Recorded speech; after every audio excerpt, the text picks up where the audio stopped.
chemin, le bien et le mal. Choisis lequel tu veux suivre. Mais moi, ton Dieu, je te demanderai de suivre le bien, afin que tu vives, pour que tu vives. Oh yes. Et moi, je viens. Je dis, Seigneur, je t'aime. Je bénis la présence de tout un chacun de nous ce matin. Signé par la force. Et je sais que nous sommes les privilégiés ce matin. Amen. Aide-moi, Seigneur, que je soutiens mon âme. Aujourd'hui, nous allons parler sur un thème très important, très capital pour tout enfant de Dieu, concernant l'élection, la prédestination et la providence de Dieu. Amen. L'élection, la prédestination et la providence divine. Je sais que c'est long, nous ne pourrons pas tout finir aujourd'hui, mais nous allons l'introduire et avancer par la grâce du Seigneur. Amen. Dernièrement, nous avons exploité le texte de Matthieu 24 quand nous avons donné l'enseignement sur les jugements éternels. Alors, il y a eu des éléments qui ont attiré notre attention. Matthieu 24. Si je prends le verset 21, la Bible dit, car la détresse sera grande. Il n'y en a point eu de pareil depuis que le commencement du monde jusqu'à présent. Et il n'y en aura jamais. Là, nous sommes dans la tribulation. Et la Bible dit, si ces jours n'étaient pas abrégés, personne ne serait sauvé. Mais à cause des élus, nous voyons les mots élection là. À cause des élus, ces jours seront abrégés. Amen. Le verset 23 dit, si quelqu'un vous dit, alors, le Christ est ici, ou il est là, ne le croyez pas, car il s'élèvera de faux Christ et de faux prophètes. Ils feront des grands prodiges et des miracles, au point de séduire, si était possible, même les élus. Donc un élu ne peut pas être séduit. Un élu ne peut pas être emporté par les faux prophètes, par les faux Christ. Un élu, il a la sémence de Dieu, quelque chose en lui qui les retient. Alors dans Apocalypse 13,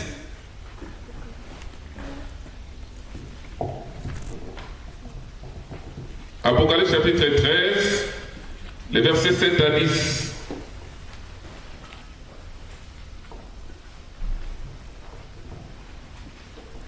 La Bible dit, il lui fit donner de faire la guerre aux saints. Il, c'est Dieu. Et il a donné l'autorisation à l'Antéchrist pendant la tribulation de faire la guerre aux saints, aux vierges folles. Et la Bible dit, et de les vaincre, parce qu'il va les tuer. Il lui fit donner autorité sur toute tribu, tout peuple, toute langue et toute nation. Et tous les habitants de la terre l'adoreront. On dit tous les habitants de la terre l'adoreront.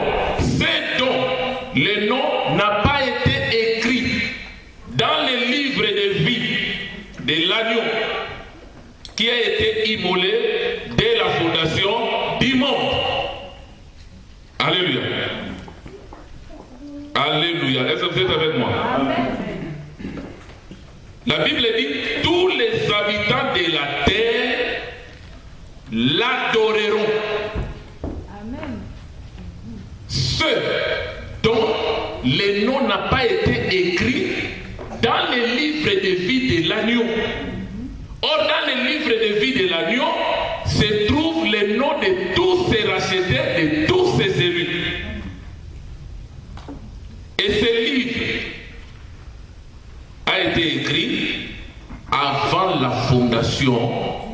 monde. Alléluia. Et la Bible dit, si quelqu'un, au verset 9, a des oreilles, qu'il entende. Si quelqu'un est destiné à la captivité, il ira en captivité. Là, nous voyons déjà la notion de la prédestination. Alléluia. Et si quelqu'un tue par l'épée, il faut qu'il soit tué par l'épée.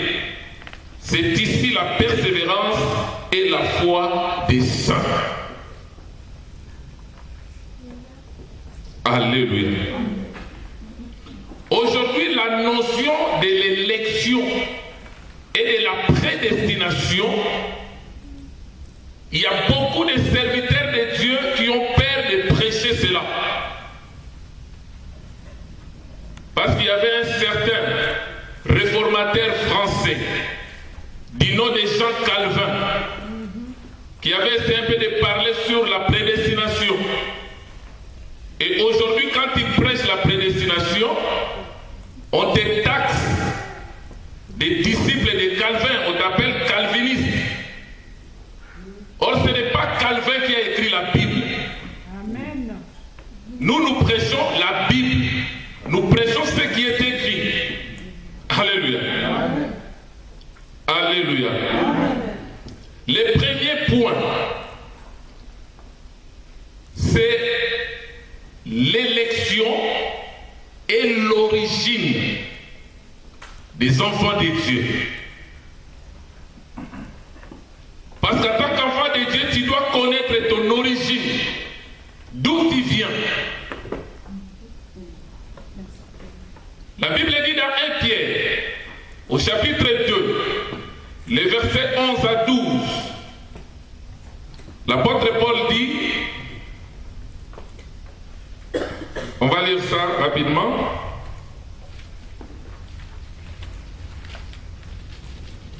Il dit, bien-aimés, je vous exhorte comme étrangers et voyageurs sur la terre. C'est qu'il vient de quelque part. Il vient de notre monde, de notre royaume, qui n'est pas de ce monde. Et le Seigneur Jésus-Christ lui-même le confirmait aussi. Il dit, si mon royaume était de ce monde, je prierai, je demanderai à mon Père de donner des légions des anges pour défendre ma cause. Amen. Il dit, je vous exhorte comme étrangers et voyageurs sur la terre à vous abstenir des convoitises charnelles qui font la guerre à l'âme. Ayez au milieu des païens une bonne conduite, afin que là même où ils vous calomnient, comme si vous étiez des malfaiteurs, qu'ils remarquent vos bonnes œuvres et glorifient Dieu au jour où il les visitera. Alléluia. Donc les enfants de Dieu, nous devons connaître que nous ne sommes pas des terrestres. Nous venons de quelque part, d'un royaume. Mais sur la terre, nous sommes des pèlerins, des voyageurs. Nous avons une mission. Mais un jour, nous retournerons à notre origine. Amen. Et le mot élection vient du mot théol, qui veut dire les choix faits par Dieu lui-même. En d'autres termes, un choix unique de Dieu. Et quand Dieu a fait son choix, il ne l'a pas fait avec quelqu'un d'autre. La Bible dit, qui a été son conseiller? Personne. Qui lui a donné en premier pour recevoir en retour? Personne. Et cela nous ramène maintenant dans Romains. Alors dans Romains 9, vous prenez Romains chapitre 9, tous les chapitres 10 et les chapitres 11. Il y a des versets que vous allez continuer à lire à la maison. Les 3 chapitres des Romains. Et vous prenez aussi Éphésiens 1, les versets 4 à 14.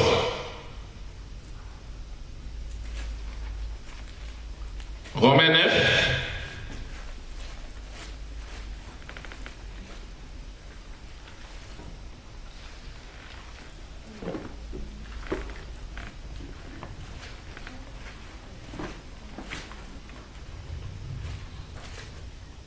Vous y êtes?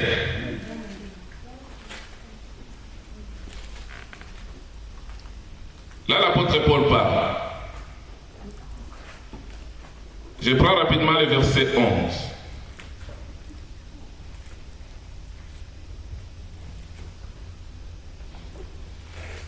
Car les enfants n'étaient pas encore nés. C'est comme s'ils sont dans l'éternité. Amen. Les enfants n'étaient pas encore nés.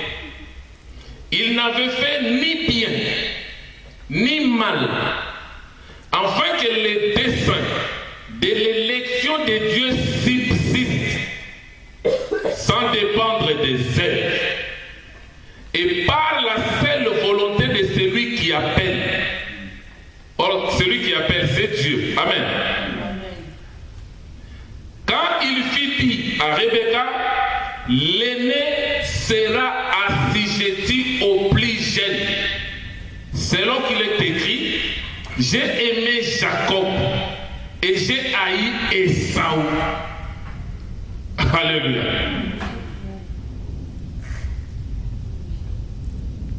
Alléluia. Amen. La Bible nous dit que Dieu est amour. C'est ça la vraie nature de Dieu. Il est compatissant. Il est miséricordieux.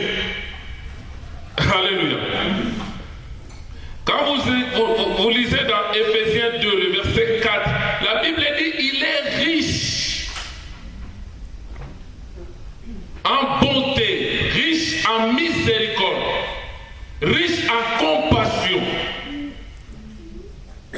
Exode 34, vous notez le verset 6, parle toujours de la miséricorde et de la compassion de Dieu. Si vous prenez Psaume, Jérémie 3, le verset 12, ça témoigne combien Dieu est amour, combien il est miséricorde et il est compatissant. Alléluia. Et souvent on a l'impression, si on presse l'élection de Dieu, c'est comme si l'image de Dieu est en train d'être ternie. Or, ce n'est pas à l'homme de chercher à défendre Dieu, mais Dieu se défend lui-même. Est-ce que quelqu'un me saisit? Les gens qui s'opposent à la doctrine de l'élection et de la prédestination de Dieu, souvent, ils se réfugient dans 1 Timothée, au chapitre 2, le verset 4, là où l'Éternel dit, la volonté de Dieu est que tous les hommes soient sauvés et parviennent à la connaissance de la vérité. Et quand on dit que Dieu veut, c'est ça la volonté de Dieu. Mais cette volonté ne s'accomplit pas automatiquement. Et nous savons tous bien que tous ne seront pas sauvés. Et tous ne parviendront pas à la connaissance de la vérité. Et cela ne fait pas de Dieu injuste. Hein? Quand vous allez dans 2 Timothée, au chapitre 3,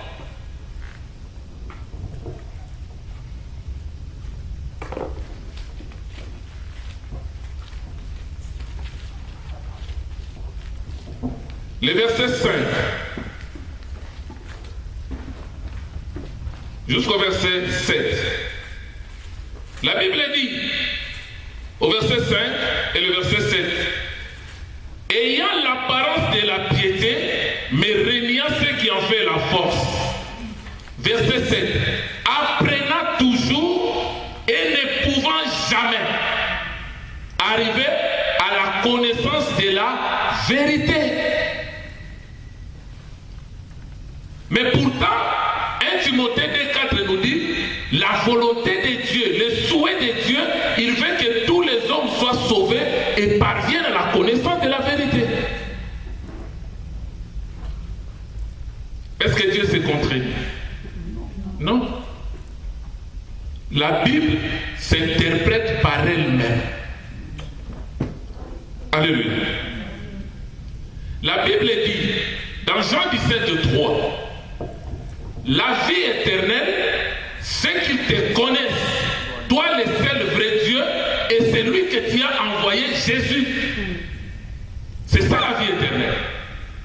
Cette connaissance. Mais tout le monde n'aura pas cette révélation. Alors dans Matthieu 10, Matthieu 13 plutôt.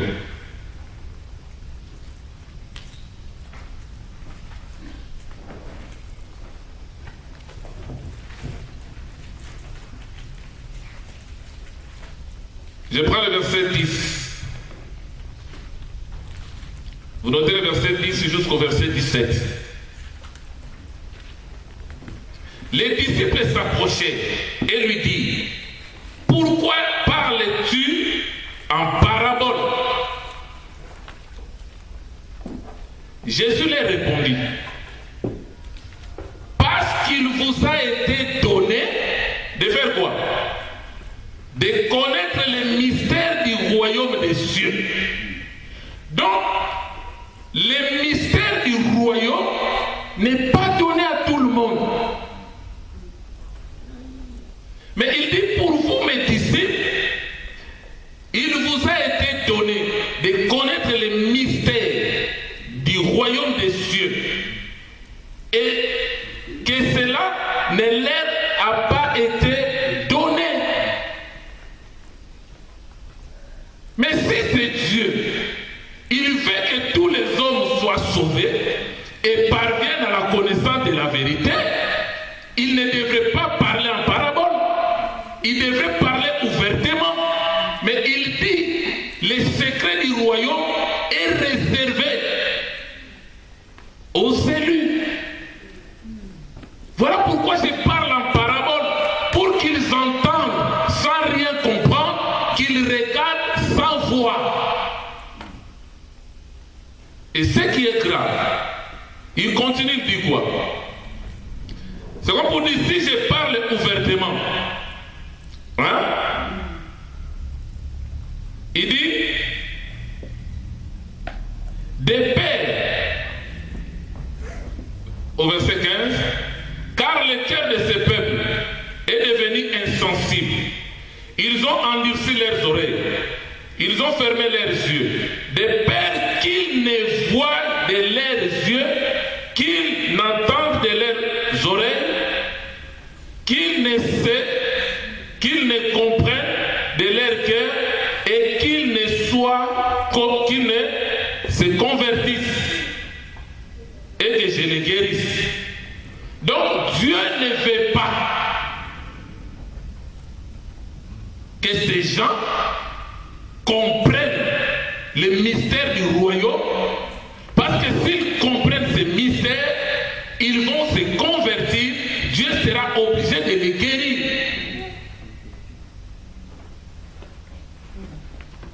Alléluia. Alléluia. Amen. Romains 11.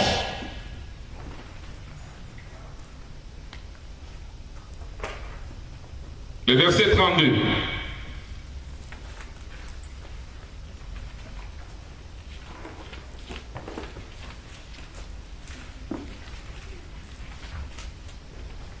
La Bible dit,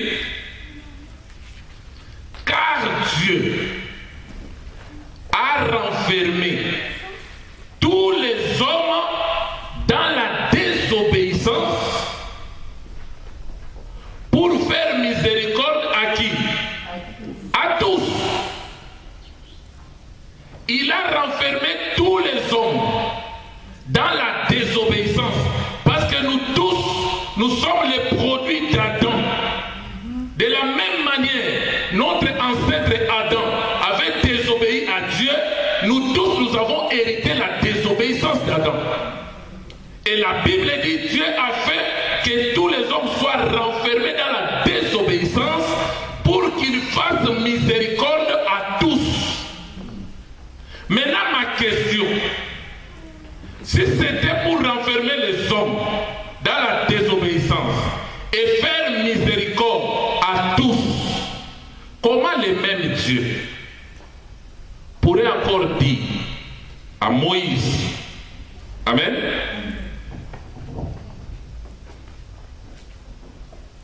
au verset 15 de Romains 9 et le verset 16, il dit quoi?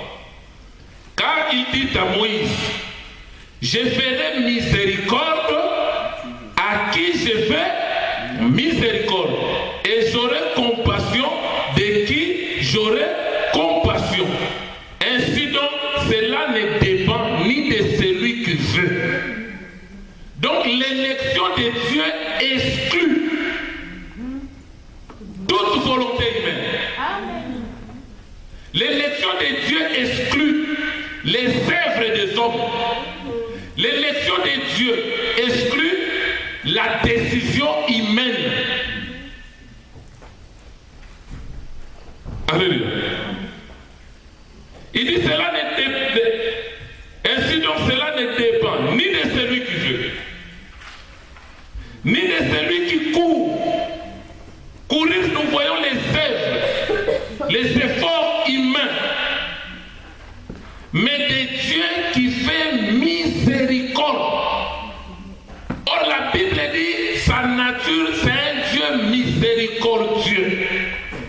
Il est compatissant, il est amour. Il a renfermé tous les hommes dans la désobéissance pour faire aussi à tous miséricorde. Mais quand il fait miséricorde, il ne fait pas miséricorde à tous. Et cela ne fait pas de Dieu injuste. L'apôtre Paul dit, au verset 13 de Romains 9, l'Éternel a choisi Jacob.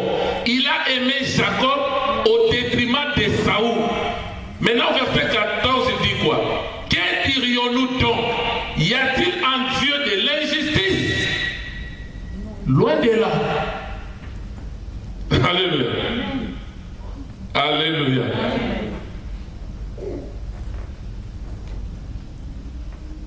Lors des déluges, dans Genèse 6, l'Éternel a pris la décision d'exterminer l'homme qu'il a créé, depuis l'homme jusqu'aux animaux. Alléluia. Maintenant, pendant cette génération, est-ce qu'il n'y avait pas de bébés? Hein? Maintenant, qu'est-ce que les bébés avaient fait pour périr dans les déluges et sauver Noé et sa famille?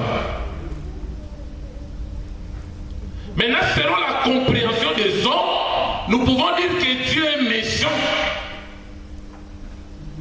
Or, l'élection de Dieu et la prédestination font partie intégrante de la grâce divine.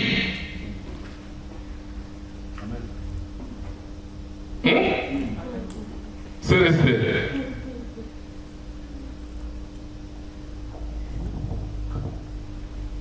Quand l'homme a péché en Éden, la Bible dit quoi? L'Éternel les chassa. Amen. Selon la compréhension des hommes, l'Éternel était fâché contre l'homme et il l'a chassé. Or, le fait de mettre l'homme hors du jardin, c'est un acte d'amour que Dieu avait pour l'homme. C'est comme au salon, j'avais déjà expliqué ça. Tu as un enfant, je peux dire même de 2, 3, 4 mois, il a cassé des vitres. Maintenant, pendant qu'elle est en train de marcher, elle se blesse. C'est ça le péché. Maintenant, quand toi, les parents, tu entres, la première des réactions, ce n'est pas de taper l'enfant. C'est de prendre d'abord l'enfant, de le déplacer de cette pièce, le mettre à l'écart. C'est un acte d'amour. Jusqu'à ce que tu vas nettoyer, enlever les débris. Quand la pièce sera maintenant sans danger, tu prendras maintenant l'enfant pour le remettre dans la pièce. C'est de la même manière que Dieu a fait avec l'homme. Pendant que l'homme a péché, Dieu a dit, je ne peux pas le laisser, tout en étant dans le péché et de toucher à l'arbre de vie, de peur qu'il vive éternellement dans le péché. Amen. Il faut que je le mette à l'écart, que je puisse d'abord régler le problème du péché.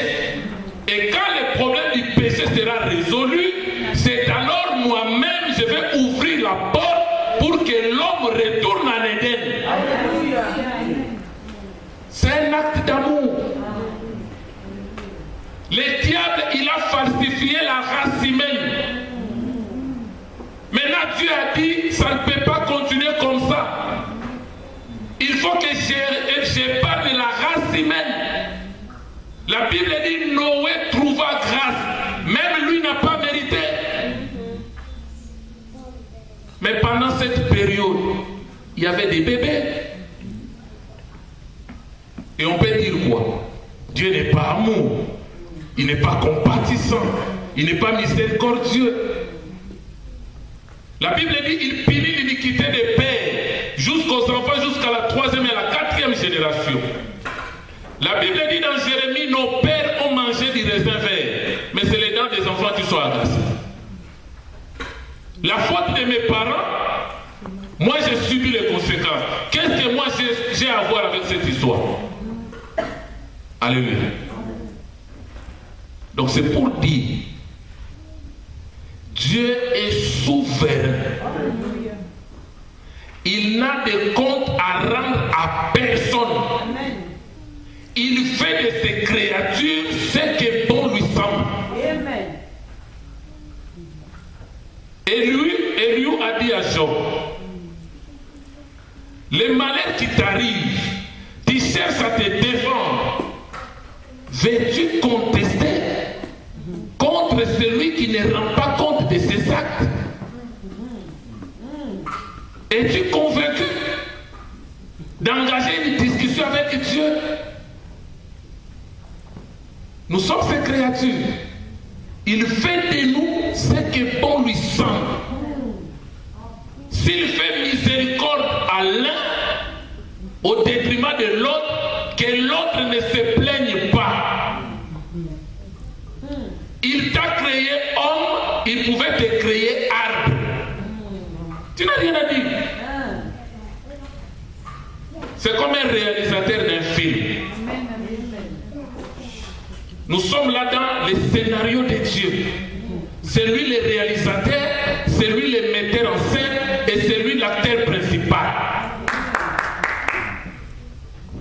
Il dit dans mon film, toi tu joueras le rôle du méchant, toi tu joueras le rôle du bon, et toi le méchant qui fera souffrir les bons. Mais à la fin du film, moi je viendrai comme acteur principal, tu me feras aussi souffrir, tu me mettras même à mort, mais quand je reviendrai à la vie, c'est pour récupérer les bons, ensuite de châtier les méchants. Maintenant les méchants ne peuvent pas dire, Dieu pourquoi tu m'as donné ce rôle? Même à Hollywood, quand on te donne le rôle de vampire, manger les gens, tu ne peux pas dire au réalisateur, pourquoi tu me donnes le rôle de vampire? C'est son film et c'est lui le metteur en scène, c'est comme ça. C'est là où la Bible dit, au verset 17, l'Écriture dit à Pharaon, je t'ai suscité à dessein pour montrer en toi ma puissance, afin que mon nom soit publié par toutes les nations. Amen, amen. Pharaon peut dire, mais Seigneur, qu'est-ce que moi j'ai fait?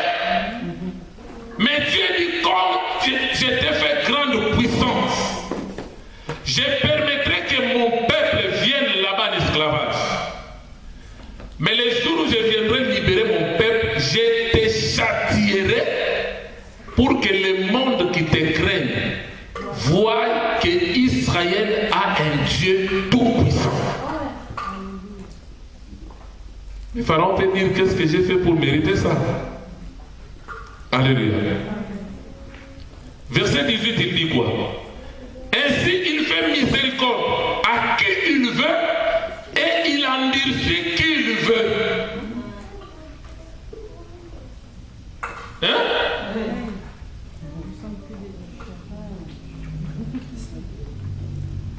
C'est lui qui endurcit le cœur. Et c'est lui qui fait miséricorde. Alléluia. Alléluia. Il dit, verset 9, tu me diras, si c'est lui qui endurcit le cœur, et c'est lui qui fait miséricorde, tu me diras, pourquoi blâme-t-il encore? Si c'est toi qui endurcis le cœur, si c'est toi qui accorde la repentance au salut aux certains, mais pourquoi maintenant quand les gens s'endurcissent, tu commences à les blâmer? C'est ça ce que je veux dire. Pourquoi blâme-t-il encore? Parce que c'est toi qui endurcis le cœur. Et la Bible ajoute, car qui est-ce qui résistera à sa volonté? Qui peut résister à la volonté de Dieu? Ce qu'il dit, sa main l'accomplit. C'est par là que vous allez vous rendre compte que les élus de Dieu étaient d'abord dans sa pensée éternelle. Alléluia. Avant que tu viennes dans les temps, Dieu te connaissait, il t'avait déjà choisi, il t'a élu. Mais maintenant, pour venir dans les temps, il fallait conclure un marché. Parce qu'un vrai élu de Dieu n'a jamais aimé venir dans ce monde de ténèbres et de péché. Mais maintenant, Dieu devrait maintenant nous convaincre que mes enfants, mes élus, mes rachetés, allez, moi-même, je viendrai vous chercher. Mais maintenant, quelle est la garantie? Parce qu'on peut partir dans ce monde et tu peux nous oublier. Nous avons besoin d'une garantie, quelque chose qui va nous rassurer que tu reviendras nous chercher. Alléluia. L'Éternel a dit, je vais inscrire vos noms dans les livres de vie de l'agneau. Pour dire, vous n'allez pas vous perdre. Mais ce n'était pas suffisant. On voulait plus. Alléluia. Dieu a pris son alliance, les cercles, avec cette couleur, symbole de l'alliance. Il l'a coupé en deux, il a formé deux arcs, que nous appelons les deux arcs-en-ciel. Il a pris un arc, symbole de son alliance et de son amour.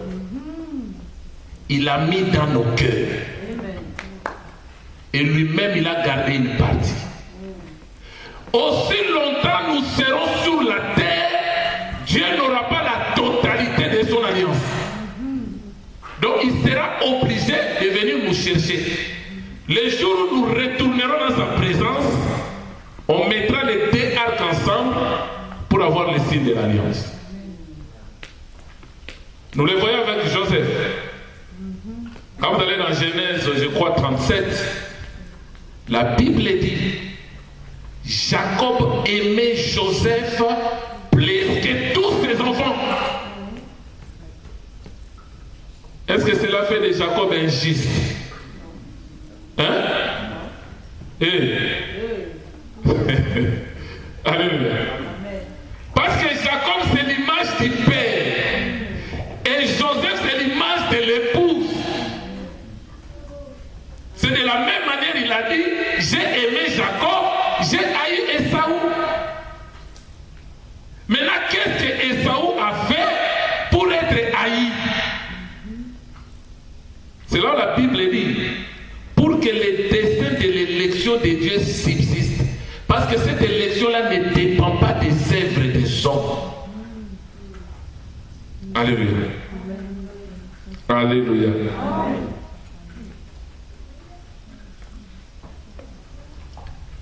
Verset 20, il dit, ô homme, toi plutôt, qui es-tu pour contester avec Dieu? Les vases d'argile, dira-t-il à celui qui l'a formé, pourquoi m'as-tu fait ainsi? Les potiers, n'est-il pas maître de l'argile pour faire avec la masse, avec la même masse, un vase d'honneur et un vase d'usage vil? Les vases ne sont pas là pour dire, mais Seigneur, pourquoi tu m'as fait un vase à usage vil? C'est là où nous disons ceci. Toi qui as l'habitude de prier pour que Dieu tue le faux serviteur qui n'a pas compris la prophétie. Parce qu'il y a la prophétie de Dieu dans Matthieu 24. La Bible dit, dans les derniers jours, il y aura des faux prophètes, des faux serviteurs qui s'élèveront. Maintenant, leur mission, en tant que vase à usage vil, c'est d'entraîner une foule nombreuse derrière eux. Or, nous avons vu qu'on peut séduire tout le monde, mais sauf les élus de Dieu. Et les gens qui sont séduits par les faux serviteurs, 2 Thessaloniciens nous répond. Alors, dans 2 Thessaloniciens 2.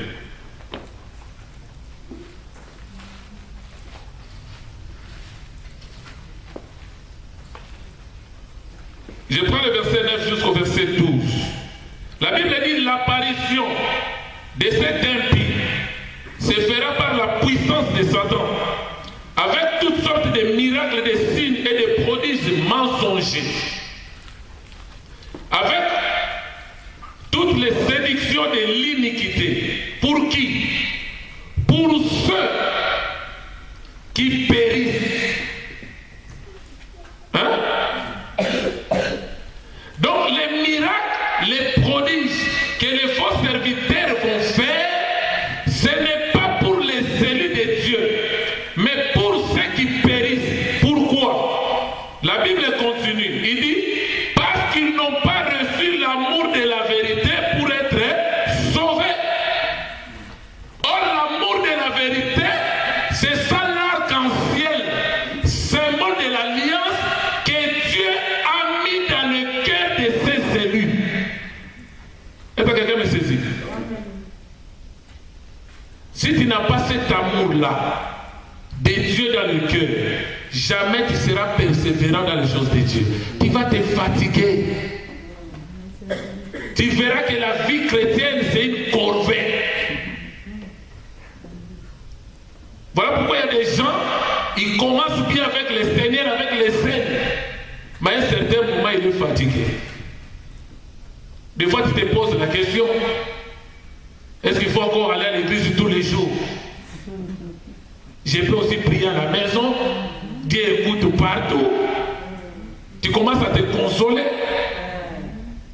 Et l'apôtre Pierre dit quoi? Paul dit quoi? Nous ne sommes pas de ceux qui se retirent pour se perdre, mais de ceux qui persévèrent avec Dieu pour sauver leur âme. Et la Bible dit, puisque ces gens-là n'ont pas reçu l'amour de la vérité, ils n'ont pas l'arc-en-ciel dans le cœur, qu'est-ce que Dieu fera? Aussi Dieu leur envertit une puissance d'égarement pour qu'ils croient aux mensonges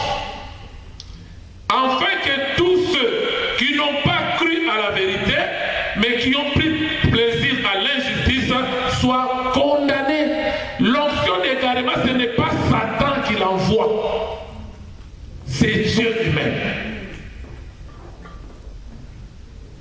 C'est pourquoi des fois, tu vois des églises où par exemple on est là que pour faire des spectacles, des miracles mensongers, n'importe quoi, mais tu vois les gens sont là. Des fois tu te dis mais ils ne voient pas. Mais ils ont déjà reçu l'onction d'égarement. Alléluia. Et cela ne fait pas de Dieu qu'il n'est plus amour. Il est amour. Alléluia. Alléluia. Amen. Si nous prenons Jean 3,16, la Bible dit car Dieu a tant aimé le monde. Il a aimé le monde. Il a donné son Fils unique, afin que quiconque croit ne périsse point, mais qu'il ait la vie éternelle. Déjà, quand on dit quiconque, c'est comme une porte ouverte. Parce que quiconque, c'est un pronom relatif indéfini. La Bible ne dit pas quiconque veut ne périsse pas. Mais la Bible dit quiconque croit. On voit la foi. Maintenant, Jude 1, le verset 3 nous dit quoi? La foi a été transmise une fois pour toutes aux saints. C'est Dieu qui accorde la foi à ses élus. Alléluia. Alléluia. Amen.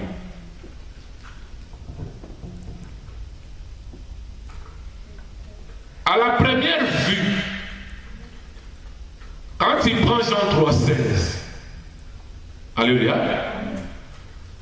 nous disons que Jésus-Christ est mort pour les péchés de l'humanité tout entière. Alléluia. Cela revient à dire que Dieu donne une possibilité à tous. Mais nous devons aussi faire attention parce que dans la Bible, quand on utilise le mot monde, tous, cela ne veut pas dire ce que ça veut dire.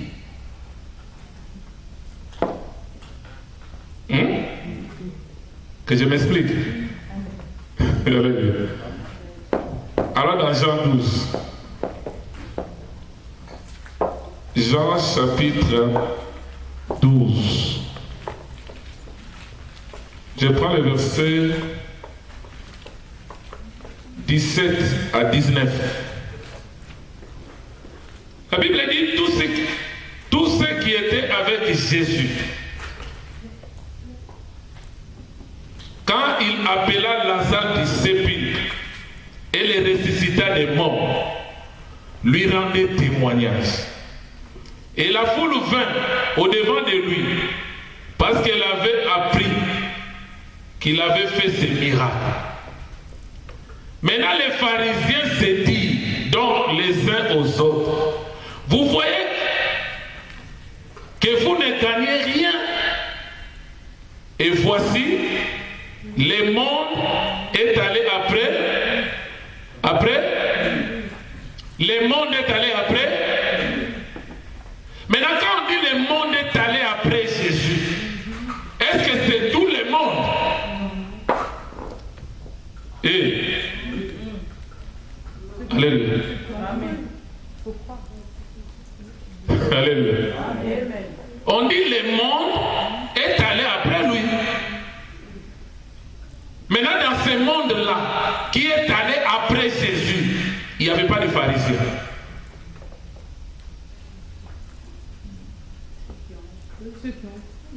Ah, on les a appelés les mondes.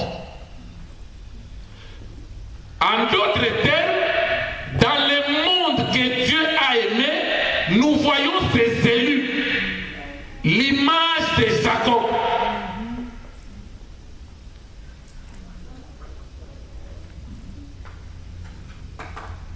C'est comme si... c'est clair, hein? Alors dans Jean 17,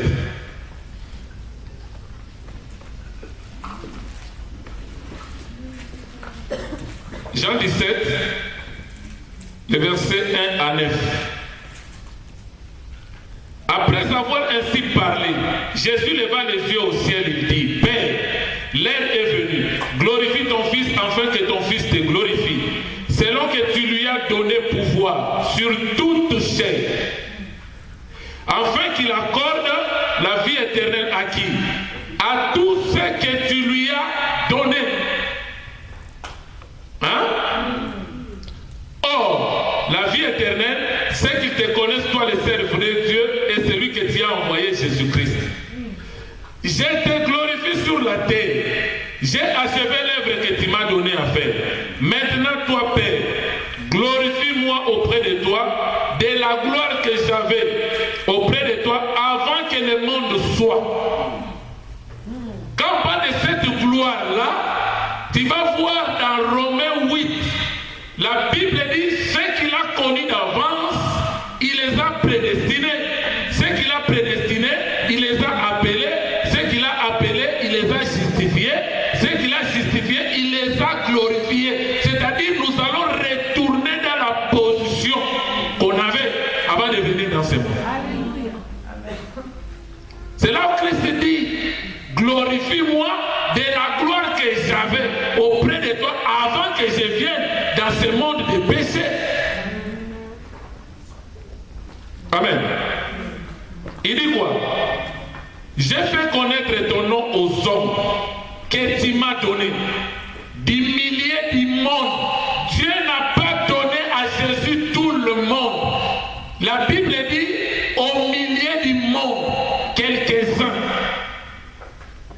Ils étaient à toi et tu me l'as donné et ils ont gardé ta parole. Avant qu'on vienne à Christ, on était d'abord au Père. Je vais expliquer ça. Maintenant, ils ont connu que tout ce que tu m'as donné vient de toi. Car je leur ai donné les paroles que tu m'as données. Et ils les ont reçues. Ils ont vraiment connu que je suis sorti de toi et ils ont cru que tu m'as envoyé. Verset 9. C'est pour eux que j'ai prié. Je ne prie pas pour le monde. Or, Jean 3,16 nous dit quoi? Car Dieu a tant aimé les mondes, les hommes. Mais Jésus dit, je ne prie pas pour le monde. Mais je prie uniquement pour ceux que toi tu m'as donné. On peut dire qu'il est injuste. Alléluia. Parce que les gens qui ont peur de prêcher l'élection et la prédestination, ils pensent que si je prêche ça comme il se doit, les gens auront une mauvaise image de Dieu, que Dieu n'est plus amour. Il est amour. Il dit, je ne prie pas pour le monde, mais pour ceux que toi tu m'as donné, parce qu'ils sont à toi. Alléluia. Amen. Vous connaissez l'histoire d'Abishag? L'histoire d'Abishag. Ah. On voit que vous ne lisez pas la parole. Quand on prêche, on prend 1 heure, 2 heures. Ça fait trop. Mais à la maison, vous ne lisez même pas la Bible. Vous ouvrez la Bible le dimanche quand vous venez à l'église. L'histoire d'Abishag.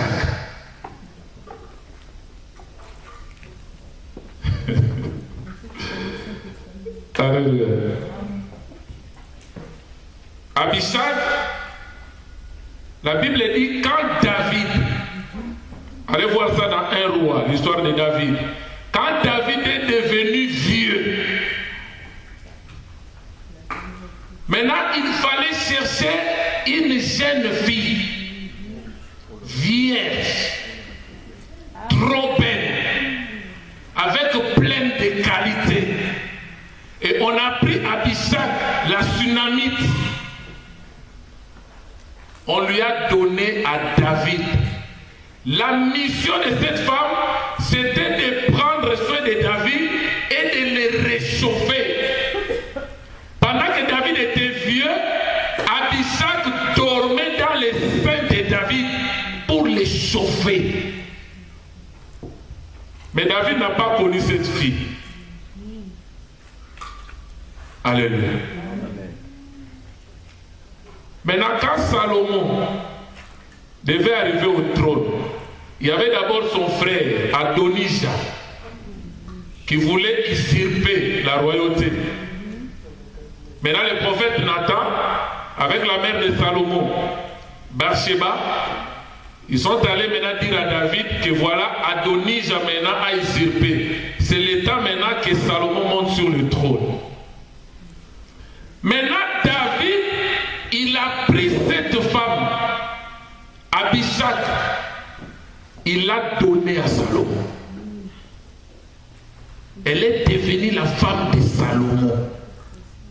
C'est là où la Bible dit, Jésus qui est l'image du véritable Salomon, il dit au Père qui est David, ce que tu m'as donné, ils étaient d'abord en toi. Tu me l'as donné. Maintenant, quand Adonijah a demandé à la mère de Salomon de lui donner cette femme, Salomon a dit ceci. Adonijah est mon frère. Il pouvait demander la royauté. J'allais lui donner. Mais pas cette femme. Amen. À cause de l'épouse, il a arrêté sa mort. Il mourra. C'est ça l'amour que Dieu a pour nous. Alléluia. Des fois on ne réalise pas. Il nous aime tellement. Il dit j'ai aimé Jacob. J'ai haï Esau. Et cela ne fait pas de Dieu injuste. Alléluia. Alléluia. Amen. Vous allez voir l'histoire dans 1 roi. 1 roi 1. Vous prenez même le chapitre 2 aussi. Vous allez voir cette histoire.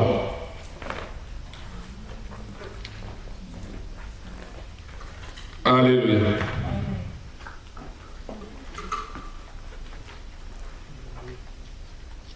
Alors dans Éphésiens 1,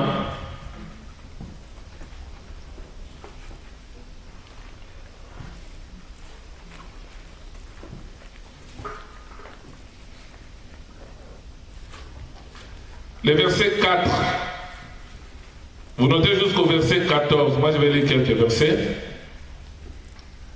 Amen. La Bible dit en lui, c'est-à-dire en Christ. Dieu nous a élus avant la fondation du monde. Le but de l'élection, c'est quoi? Pour que nous soyons saints et irréprochables devant lui. Verset 5. Il nous a prédestinés dans son amour. L'élection et la prédestination font partie intégrante de l'amour et de la grâce divine. Il nous a prédestinés dans son amour à être ses enfants d'adoption par Jésus-Christ. Selon quoi? Selon les bons plaisirs de sa volonté. C'est-à-dire, il fait toutes choses selon ses plaisirs. Toi, tu n'as pas à juger Dieu. Tu n'as pas à le condamner. Nous sommes ses créatures. Il fait de nous ce que bon lui semble. Alléluia. La Bible dit, pour célébrer la gloire de sa grâce, dont il nous a favorisés dans les bien-aimés. Les bien-aimés ici, c'est Jésus. Alléluia. Jésus n'est pas n'importe qui, mes frères. Hein? Écoute ce la Bible va dire ensuite? En lui, en Jésus, nous avons la rédemption par son sang, le pardon des péchés selon la richesse de sa grâce, que Dieu a répandu abondamment sur nous par toute espèce de sagesse et d'intelligence. Il nous a fait connaître les mystères de sa volonté. Les élus doivent connaître les mystères de la volonté de Dieu. Pas tout le monde. Amen. Il dit, selon les bienveillants desseins qu'il avait formés en lui-même pour les mettre en exécution lorsque le temps sera accompli, de réunir toutes choses en Christ, celles qui sont dans les cieux et celles qui sont sur la terre. En lui, nous sommes aussi devenus héritiers, ayant été prédestinés, suivant les plans de celui qui opère toutes choses d'après les conseils de sa volonté. L'homme n'a pas à intervenir là. Hein? Tu ne dois pas être triste. Quand on prêche l'élection, tu ne dois pas être triste. Si tu es triste, tu es Jida. Ah oui? Dieu a caché aux hommes de connaître qui est élu, qui ne l'est pas. Parce que si Dieu révèle aux hommes, on va commencer à trier les non-unis dehors.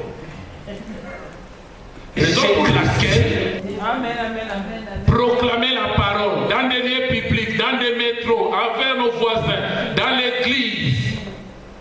Pourquoi? Pour que les élus du Seigneur, ce sont des brebis qui entendent la voix et ils les suivent. Alléluia. Amen. Quand Dieu parle de ces brebis, ce n'est pas de l'injustice. Alléluia. Amen. Alléluia. Amen. Afin que nous servions à célébrer sa gloire, nous qui d'avance avons espéré en Christ. Amen. Verset 13. En lui, vous aussi, après avoir entendu la parole de la vérité, l'évangile de votre salut, en lui, vous avez cru et vous avez été scellés du Saint-Esprit qui a été promis,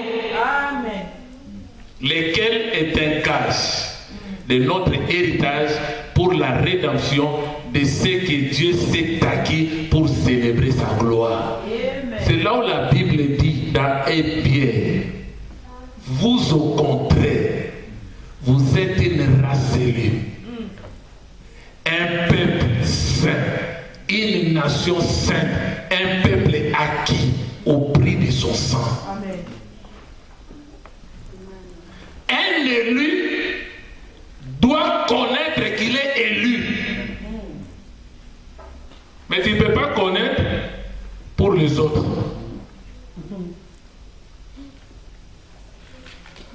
Romains 8.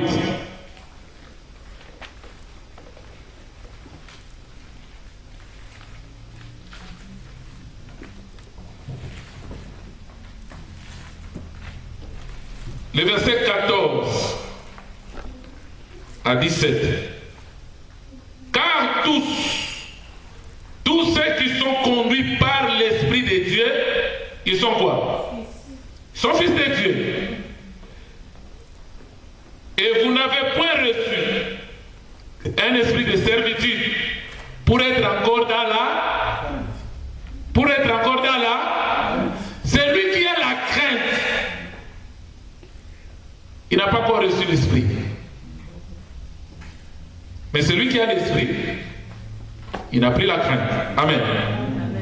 Mais vous avez reçu un esprit d'adoption par lequel nous crions Abba Père. Le verset 7. L'Esprit lui-même rend témoignage à notre esprit que nous sommes enfants de Dieu.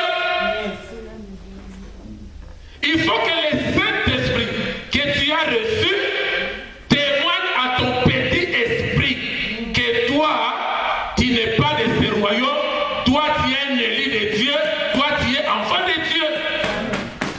Et tu dois marcher maintenant avec cette assurance-là.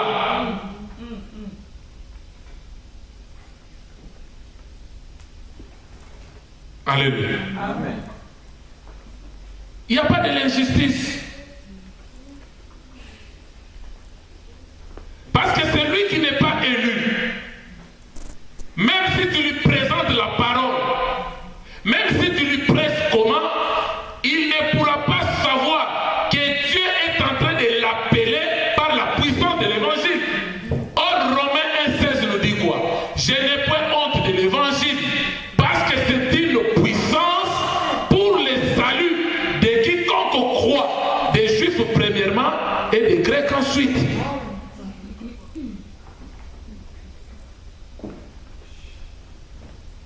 Alléluia. Amen. Or, si nous sommes enfants, nous sommes aussi héritiers. Héritiers de Dieu, co-héritiers de Christ. Si toutefois, c'est bien de dire, je suis héritier, co-héritier, amen. Mais le verset continue. Si toutefois nous souffrons avec Christ, afin d'être glorifiés avec lui. Toi qui aimes la vie chrétienne rose. Alléluia. Il faut souffrir avec Christ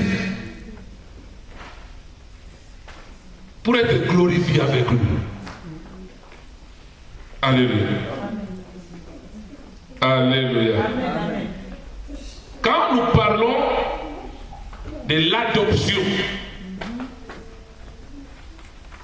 on adopte celui qui n'était pas ton fils. On est d'accord? Les fils uniques de Dieu, c'était Jésus. Alléluia. C'est pourquoi la Bible dit en lui, il nous a élus. C'est-à-dire, Dieu avait Jésus comme fils unique. Amen. Maintenant, au travers de Christ, il nous adopte, nous ses élus, et il fait de nous ses enfants d'adoption, et nous devenons tous héritiers de Dieu, co-héritiers avec Christ. Parce qu'un adopté, il va jouir des mêmes droits avec les enfants légitimes.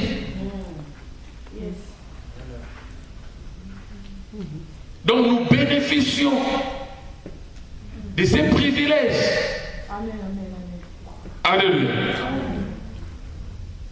Et nous devons être prêts à souffrir avec Christ. Si tu veux être glorifié avec lui, accepte la souffrance.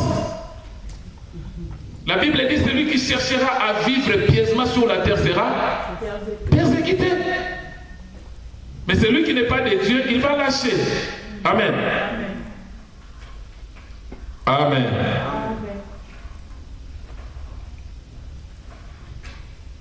C'est là où nous allons comprendre que la vie éternelle, on ne les reçoit pas dans les temps.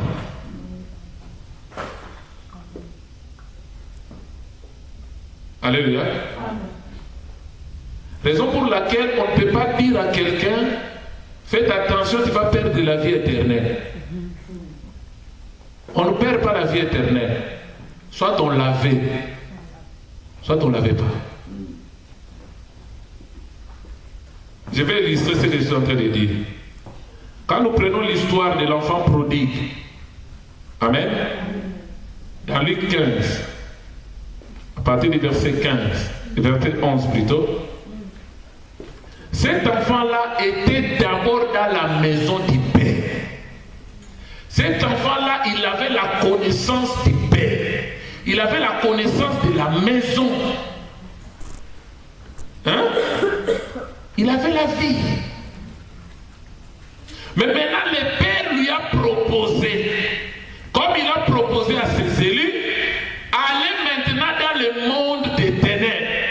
Or, pour venir dans le monde des ténèbres, il faut passer par une femme. Alléluia. C'est là où David a dit, dans Psaume 51, le verset 7, « Ma mère m'a conçu dans le péché. Il m'a enfanté dans l'iniquité. » Hein? Une question simple. Qui a choisi sa famille biologique? Déjà, c'est simple. Tu ne l'as pas choisi. Il n'y a pas ta volonté là. Alléluia. Amen. Il a pris ses élus, il les a dispersés dans les différentes familles biologiques. C'est là où la Bible dit, faites du bien à vos frères, mais plus à vos frères dans le Seigneur, parce que c'est supposé que vos frères dans le Seigneur, c'est ça la vraie famille spirituelle. Mais on n'est pas là pour demander aux hommes d'haïr vos frères biologiques. Non. Vous pouvez naître dans une famille 10. Peut-être qu'il y a que 2 élus. Alléluia. Amen. Alléluia. Amen. Qui ont vendu Joseph? Hein? Qui ont vendu Joseph? C'est faux. Ah oui. Ah, c'est pour nous dire. Tu sais, quand nous parlons de l'élection de Dieu, il faut écarter tout ce qui est probabilité de la volonté de l'homme, de la décision de l'homme.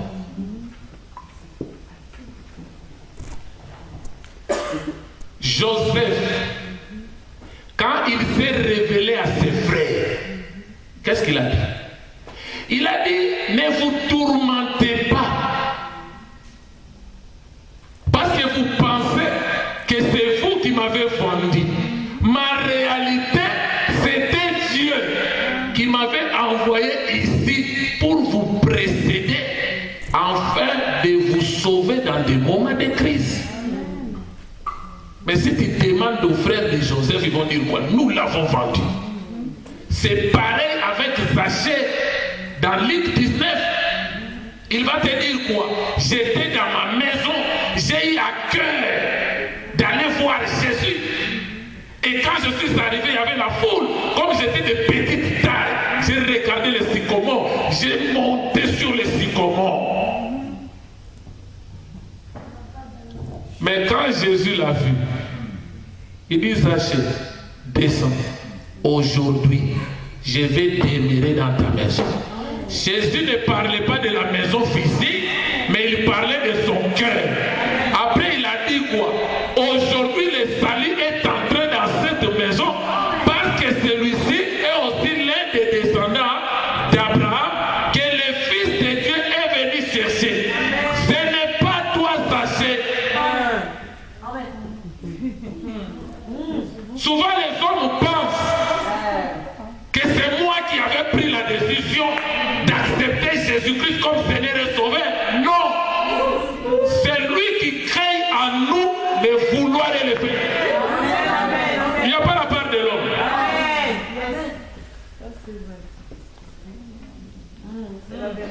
Il a dit, celui qui mangera ma chair, qui boira mon sang, n'aura pas part avec moi.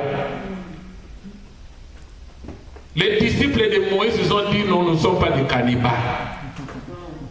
Nous, on était venus pour goûter, mais pas manger. Ils sont partis. Maintenant, les 12, au plus profond d'eux, ils savaient qu'ils ont choisi Jésus. Jésus a dit, pourquoi vous ne suivez pas les autres? Au plus profond d'eux, nous t'avons choisi. Jean 6. Jésus a dit, ce n'est pas vous qui m'avez choisi, mais c'est moi qui vous ai choisi. Amen. Et pour votre information, l'un de vous est un démon. Alléluia. Qu'est-ce que Judas a fait pour être fils de la perdition? Quel enseignement Judas n'a pas écouté? Quel miracle Judas n'a pas expérimenté? Et Judas a prêché Jésus, Judas a chassé les démons.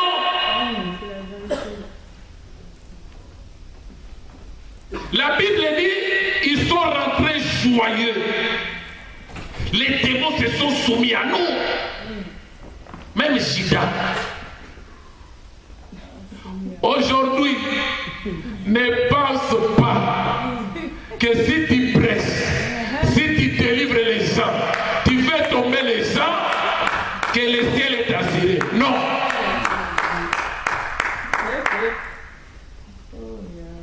Dans Matthieu 7, à partir du verset 23, la Bible dit, tous qui m'appellent Seigneur, Seigneur, n'hériteront point. Plusieurs viendront. Quand on dit plusieurs, c'est combien de pourcents? Je peux dire 90%. Viendront ces jours-là. Qu'est-ce qu'ils vont brandir? Les œuvres. J'ai prêché à ton nom. J'ai chassé les démons à ton nom. J'ai fait les miracles à ton nom. C'est pourquoi aujourd'hui sur Internet il y a des spectacles. Les démons de ceci, les démons de cela. Et quand on parle, il y a même ceux qui crient. Crient.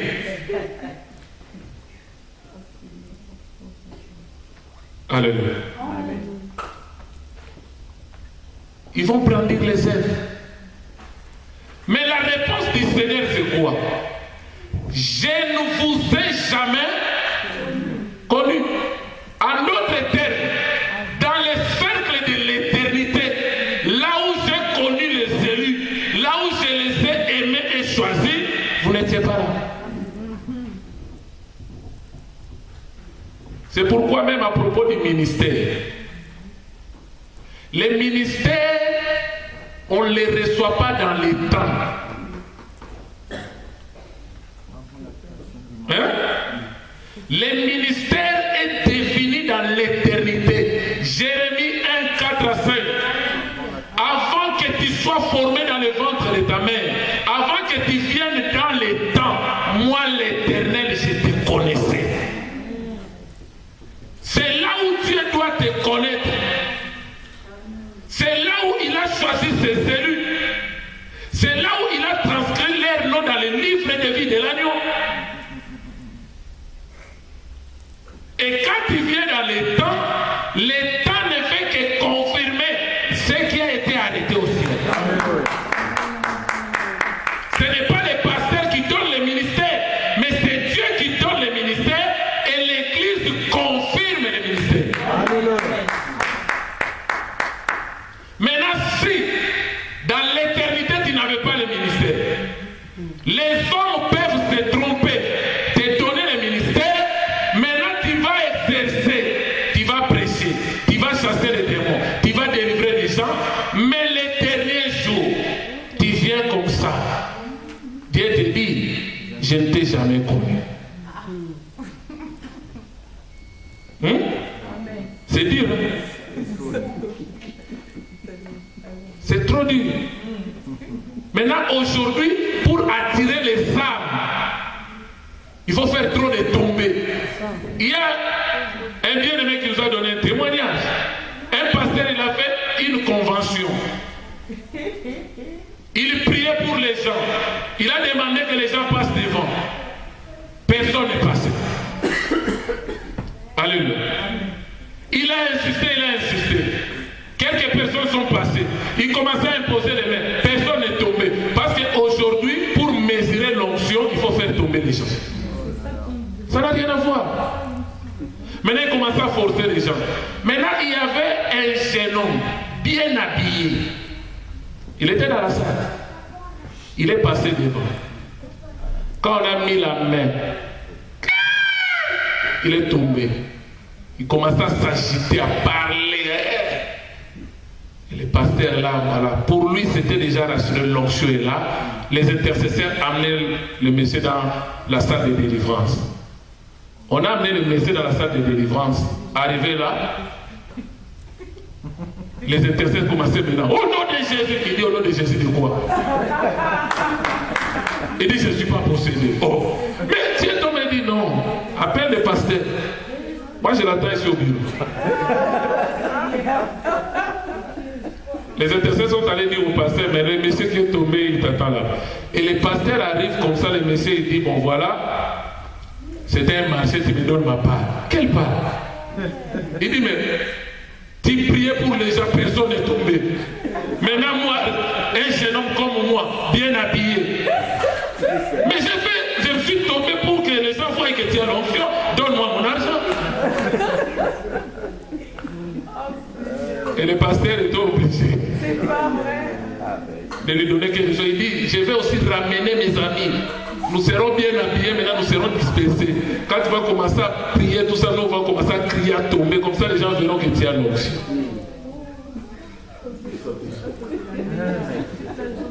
Avec Dieu, on ne joue pas stratégie. Alléluia. Tu délivres quelqu'un. Il tombe. La personne se relève. Tu commences à lui dire, pendant qu'on priait pour toi, il y avait ton oncle qui parlait, il y avait ta tante qui parlait en toi, il y avait des démons de sirène, il y avait ceci, tout ça. Comme ça, tu vas passer devant et donner le témoignage. Maintenant, la personne n'a pas expérimenté ces choses. Naïf, il passe. Moi, j'avais les démons de sirène. Quand on priait pour moi, il y avait les démons. Est-ce que toi, tu as vu les sirènes? Et pour couronner ces témoignages, les dieux des pasteurs terre m'a délivré. Culte de personnalité. Où allons-nous? Toutes ces choses-là, il y a des gens qui sont prédestinés à ça. Les gens qui n'ont pas reçu l'amour de la vérité pour être sauvés, Dieu enverra l'onction des carréments. Mais pour les élus, cela ne sera pas possible. Elle ne peut pas être transformée dans les bêtises. Mais moi, ton Dieu, je te demanderai de suivre le bien. Alléluia. Afin que tu vives. On va continuer. Prochainement, si je continue, ça va faire encore des heures. Et moi je viens, je dis Seigneur, je t'aime, je veux te suivre. C'est ni par la force, ni par la puissance, mais c'est par ton esprit. Aide-moi Seigneur, que je soutiens mon âme. Amen. Garde mes yeux pour que je voie tel que tu veux que je voie, pour que je ne sois pas précipité dans l'abîme, pour que je ne sois pas précipité dans un feu éternel. Garde mes yeux, Seigneur, dans ta présence. Garde mes yeux, Seigneur, pour que je vive.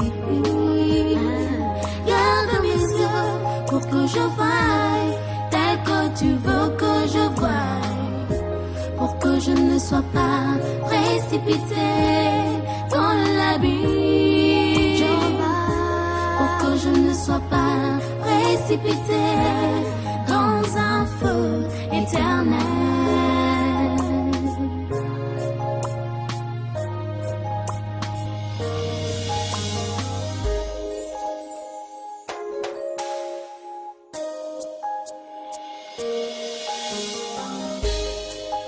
aujourd'hui dit dans sa parole, oui bien-aimé, oh bien-aimé, que le Fils de Dieu, pire que les filles des hommes, était belle, était belle. Ils étaient attirés et pécheurs par cette attirance. Ils furent condamnés pour un feu qui ne s'éteint jamais.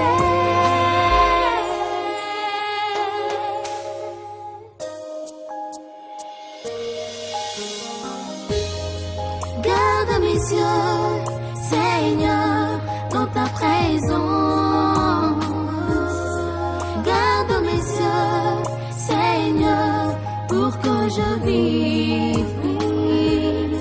Garde mes yeux pour que je voie tel que tu veux que je voie. Pour que je ne sois pas précipité dans l'abîme. Pour que je ne sois pas précipité dans un feu éternel.